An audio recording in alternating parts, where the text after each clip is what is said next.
मुझे सिर्फ 5 मिनट का वक्त दिया गया है।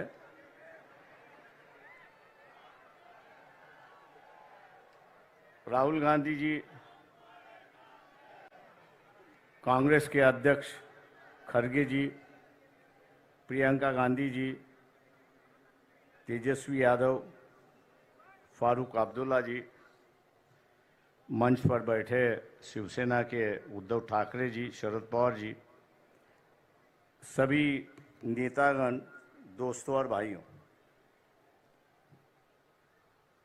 जहाँ तक मैं समझता हूँ कि हम लोगों को लड़ना चाहिए। साथ लड़े, अकेला लड़े, लेकिन लड़ना चाहिए। देश भर की परिस्थिति की बयान मैं कर रहा हूँ। मैं इसलिए देश भर की बयान कर रहा हूँ कि बंगाल में अलग सी परिस्थिति बन चुकी है।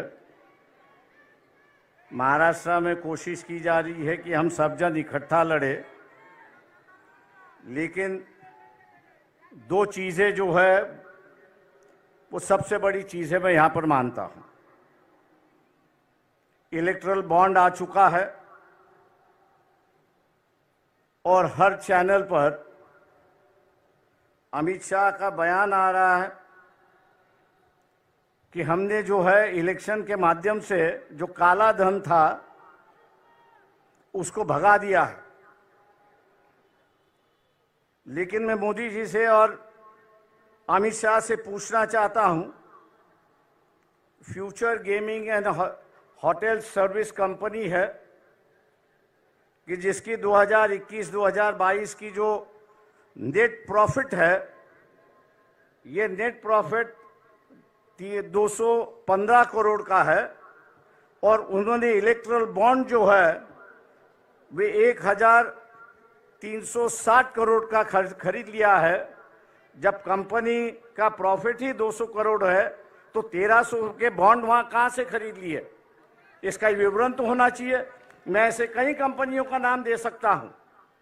क्या हम लोग इनको टारगेट करेंगे या नहीं करेंगे? मोदी से ये सवाल पूछेंगे या नहीं पूछेंगे? और हम लोग जरूर पूछना चाहेंगे कि आप कह रहे हो, अमित शाह से हम कह रहे हैं कि आप टीवी पर जवाब देते हो, तो इसका जवाब दीजिए कि इस कंपनी के पास 1300 करोड़ रुपए कहां से आए, इसका जवाब होना चाहिए। आप इन पर ईडी की इंक्वायरी करवा रहे थे, लेकिन ईडी की इंक्वायरी अब रुक चुकी है। ऐसी एक परिस्थिति है। मैं समझता हूं कि एक मामला है कि जिसको हमने उठाना चाहिए।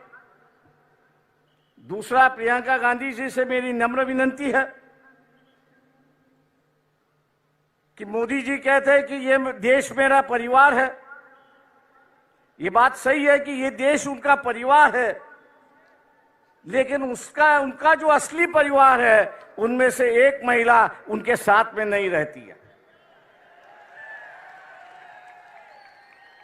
हो सकता है कि अगले साल के इलेक्शन में जो हो रहा है, मोदी जी दोबारा प्राइम मिनिस्टर ना बने। कांग्रेस पार्टी के अध्यक्ष से भी मेरी दरखास्त है कि हम लोग इस मुद्दे को उठाए और हिंदू समाज के अंदर फैमिली का जो रिश्ता होता है वो सबसे गहरा रिश्ता होता है। मोदी जी उस रिश्ते को निभाए, उस रिश्ते को निभाए और अपनी पत्नी को अपने साथ में लेके रहे। 2-4 दिन बाकी है, उसके लिए हम लोग को लड़ना चाहिए। मैं उम्मीद करता हूं कि खड़गे जी जब बात करेंगे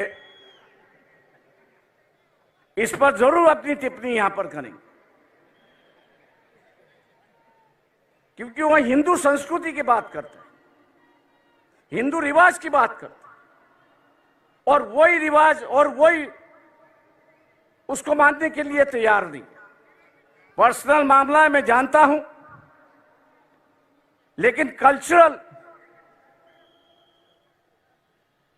की चर्चा जो है ये आरएसएस ने शुरुआत की, कल्चरल नेशनलिज्म की गई, कल्चरल हिंदुइज्म की गई।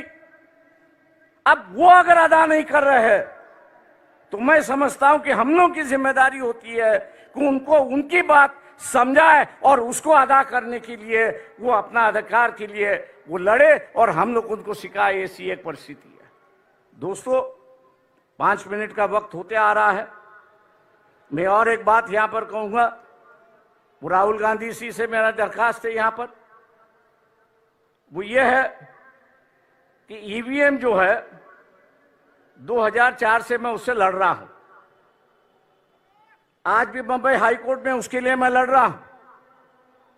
पिछले 6 महीने से जब ईवीएम इंक्वायरी की बात आई तो इलेक्शन कमीशन उसको टाल रहा है। उसकी जो मशीन आती है वो अमेरिका से आती है, लेकिन वहां के जो चिप उसमें 2 है, स्टोरेज चिप जो है, वो यहां 20-20, 25-25 रुपए में मिलते हैं कि जिसको मैनिपुलेट होता है। राहुल गांधी से मेरी दरखास्त है कि पार्लियामेंट भी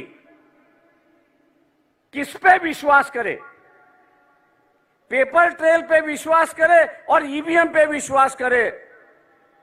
तो पार्लियामेंट ने कानून से कहा है कि अगर डिफरेंस आया, ईवीएम के काउंटिंग में डिफरेंस आया और पेपर ट्रेल की काउंटिंग में डिफरेंस आया, तो मानना है कि पेपर ट्रेल का जो वोट है वही आपको मानना है, ईवीएम को बगल में रखना है। क्या हम लोग इस इलेक्शन के पहले, इलेक्शन शुरुआत होने के पहले इलेक्शन कमीशन को घेराव डाले, सब पार्टियां उससे मिले कि अगर कोई कैंडिडेट अर्ज करता है, एप्लीकेशन करता है कि वेरीफाइड पेपर ट्रेल जो है वो काउंटिंग होना चाहिए, उसका एप्लीकेशन मंजूर होना चाहिए। क्या हम लोग इसके लिए लड़ने के लिए तैयार है? दिल्ली में हम लोग को यहां पे जाना होगा। मैं राहुल गांधी से विनती करता हूं कि वो अगर डेट ऐलान करेंगे तो शायद हम लोग उसमें शामिल होंगे, बड़ी संख्या में शामिल होंगे, ये मैं आशावाद यहां पर करता हूं। रही बात लोग साफ सुथरी कैरेक्टर के लोग चाहते हैं। ये जो फैमिलीवाद है, दूसरे चीजें जो है, लोग उससे उब गए हैं। हम लोग उससे बाहर निकले और मैं इस मंच से कहना चाहता हूं कि हम लोग अपना इस्तेमाल एटलीस्ट महाराष्ट्र के लिए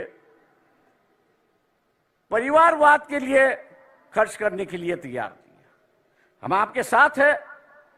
आम आदमी हो, डेमोक्रेसी सोशलाइजेशन हो, कैंडिडेचर का सोशलाइजेशन हो, ना ये हो किसी एक परिवार से, किसी एक कास्ट से ज्यादा लोकसभा के उम्मीदवार हो और हम उनके पीछे